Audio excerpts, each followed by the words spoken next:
Hello, it's Charles Fockaert, October 23, 2018. I welcome all of you. Thank you for supporting your channel. Thank you for the comments. Thank you for the thumbs up.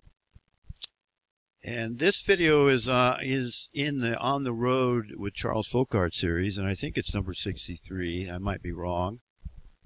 I'm wrong a lot more than I care to admit, but when I am wrong, I try to admit it, because guess what? We all are wrong, and thank goodness we're right more often than we're wrong. You know what? I love baseball, and I love to watch those the plays, you know, the important plays. And you know, a good baseball batter, a good hitter can bat and only get a hit 3 out of 10 times, and he makes pretty good money. He's a pretty good player. He's got a 300%. And in baseball, that's not too bad. The highest average is about 400%. I mean, 4 out of 10, not 400%, but and those very, very few. You know, Ty Cobb, Ted Williams, and a few others. Musial and others. Anyway, this video is on why the hell are Americans in such a hurry all the time?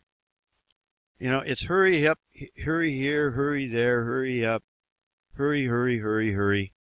The speed limit is in some places 80 miles an hour, and that's not fast enough, so they're going 85, 90.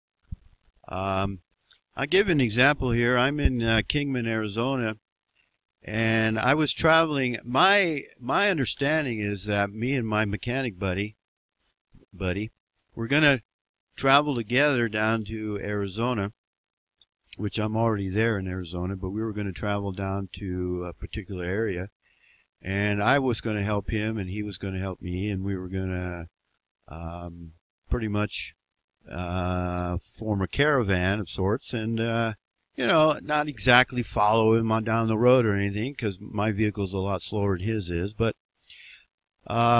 he couldn't wait one more night up in Alamo when a part came in. He's got to take off. And then he couldn't wait. He couldn't come over and knock on my door and say, hey, here's the money I owe you. And he was there a whole week in that space there in Overton. And he couldn't wait until 10 o'clock, 10 a.m. when I showed up so I could get my money back from him. He's gone again. So I don't know where he is. And the point is, we're going to go down in the middle of BLM land that they're maintaining for us. That's our land, folks. We're going to be able to go park. I'm going to go park down in Arizona somewhere and among the cactus and enjoy the warm weather for the next, what, November, December, January, February, March, maybe into April. What? How many months is that? And yet, he's in a hurry to get down there. And that's just an example of how America's in a hurry, hurry, hurry, hurry. Got to get there, got to get there, got to get there. And then when they get there, they got to get somewhere else. And they're going to sit there. He's going to sit there on his, I don't want to get too graphic here, but he's going to sit there on his butt and do what? What's there to do out in the middle of nowhere? He's already been down there. He said he goes down there every year since 1995. So anyway, I hung around. I didn't feel like driving on Highway 40 anymore. I didn't feel like getting on the freeway. And what's the point? I'm already in Arizona. It's warm out. And I've already accomplished my goal. I got to where I wanted to be. Arizona, I wanted to be in warmer weather. So I hung around, and I went to the Kingman Museum here. I went to the Mojave Museum, and I hung around another day, and I went and did this yesterday. I hung around another day. I went to the Route 66 Museum, and then today I'm going to go to this house, a Bonelli house built in the early 1900s, before the income tax, folks. Before the income tax. Americans had a lot more money before the income tax, and maybe that's why they're in such a hurry. Because maybe they only got 2 weeks off a year, because they got to work. And they got to pay their fair share so that the people who control our country can go spend it, and they can make money off of us. And I told the lady at the post office yesterday, I mailed a postcard to a couple of my buddies, and the woman said, well, the lady there said that the stamp, which I remember being able to buy a stamp for 4 cents. 4 cents. She said that the stamps are going to go up probably in January, which is only a few months away now, to 55 cents. So I don't know what the percentage is, but let me figure that out for here. Hang on. Okay, if I did that right, it's 1,275% increase within my lifetime for one stamp. So, and we could do that with many, many other items. So, see, folks, the people who control our country have inflated the fake money that we use, the fiat currency, so that all of us have to keep working on the treadmill. Work, pay, and we don't get to enjoy our life because we have to work all the time. And then the other problem is we think we got to have things. I've mentioned before that there's basically a couple different kinds of people in the world. Those who like to buy, and those who like to do.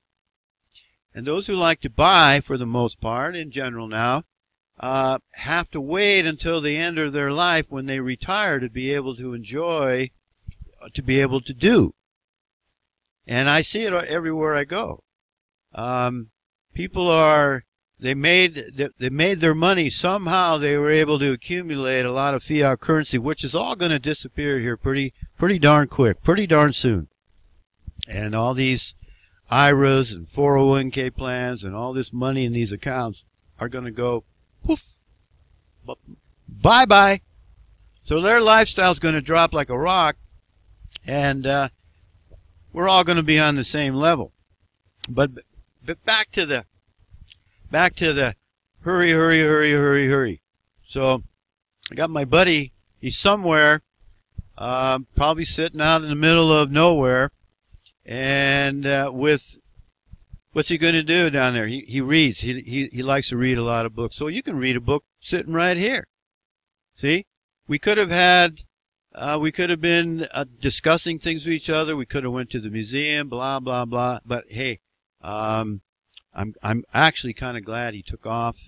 It opened my eyes to exactly what kind of an individual he is. And there's a lot of other people the same way. They don't care. They care more about themselves, and they can't find it in themselves to go out of their way for other people. And see, I can go out of my way for other people because my return doesn't come from them. My return comes from the Creator, and the Creator says that He loves a cheerful giver. And we sow the seed, and He makes the increase. And just a point I want to make here. One more thing comes to mind here. When I was in college, one of the best things I ever learned, one of the best pieces of advice that I got is one of the professors said, you know, in economics, in your business, or in your life, or whatever, sometimes it's good to take 3 steps forward and then 1 step back and kind of observe about what's going on. And since I've been here now for a few days, I've been able to talk with several local people here.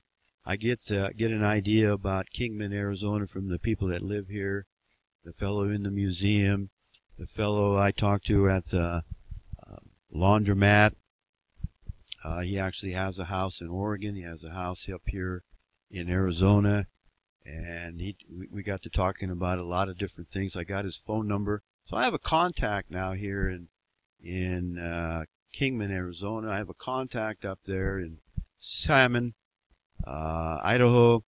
And I'm making contacts with people all along the route, whereas my buddy, he sits in his RV and doesn't communicate, doesn't talk with any, because he doesn't think he can learn anything from anybody else. He thinks I'm stupid.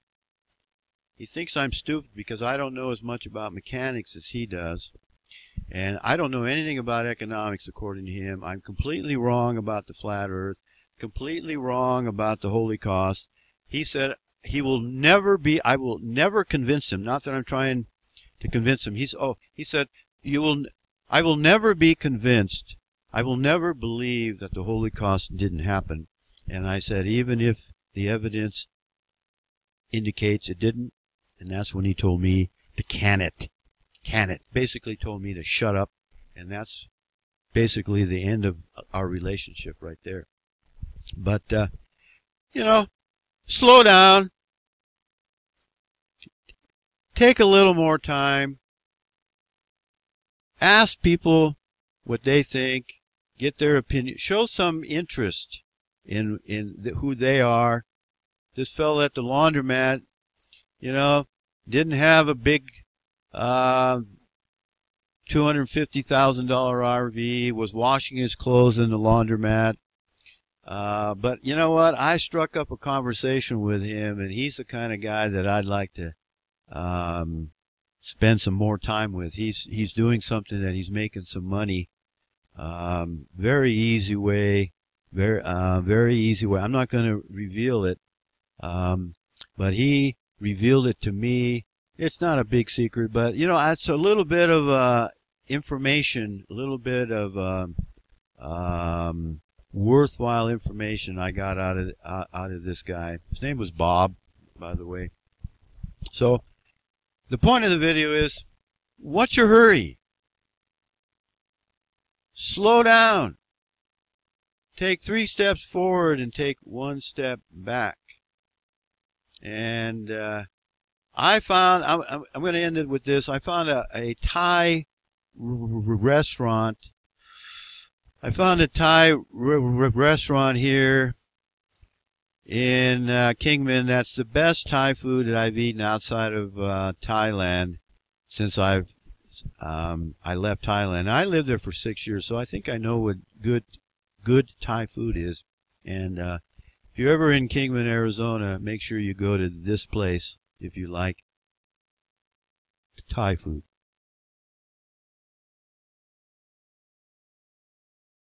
It's a little hole-in-the-wall place right here near where I am. I can walk over to it. And by the way, I had the red curry chicken.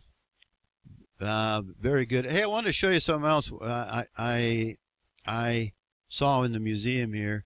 Let's go have a look at that, shall we? So I spent an hour or two, maybe more, in this museum here, and this fellow. I remember him as a movie star back in the 50s when I was a young boy. And I bring this up because this guy's name is Andy, and I'll tell you his last name here in a minute, but he was born here in Kingman, Arizona. And he had a squeaky voice. He talked kind of different, and the guy at the laundromat told me that he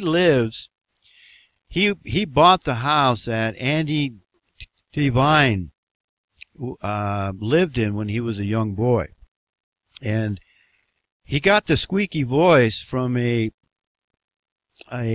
branch of a tree that broke, and he fell on the branch somehow, and the branch went through his neck and affected his voice box. And so that's where he got that squeaky voice. And so I've actually met a guy, not a big deal, but I met a guy that actually lived in this guy's house. And it's built in the early 1900s. And there's a couple other pictures here. This isn't a very good picture because I haven't had a chance to bring it into Photoshop yet, but I want to show you this other picture here. So this is Andy Devine, and he's in Kingman, Arizona, I think, and that's what the picture said. And again, I apologize. It's hard to take pictures in the museum when you got to use your flash. But what got me is that all these young women, all these girls here, and are all trying to get his autograph. And compare that with the people we have today that are in Hollywood. And look at here's a police officer here. He's a white guy. There's another white guy here. And these, all these young girls are hoping to get his autograph. And that reminds me, once I went to a baseball game with my son, and Bo, I forget his last name, Bo something, black guy. We went around, we hung around after the game, went out to the back door, and there was about 15 young boys there, and all hoping to get this guy's autograph.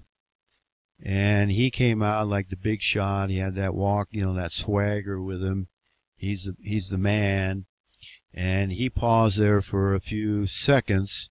He signed a couple of autographs, a couple of baseballs, and then there was only 15 young men there.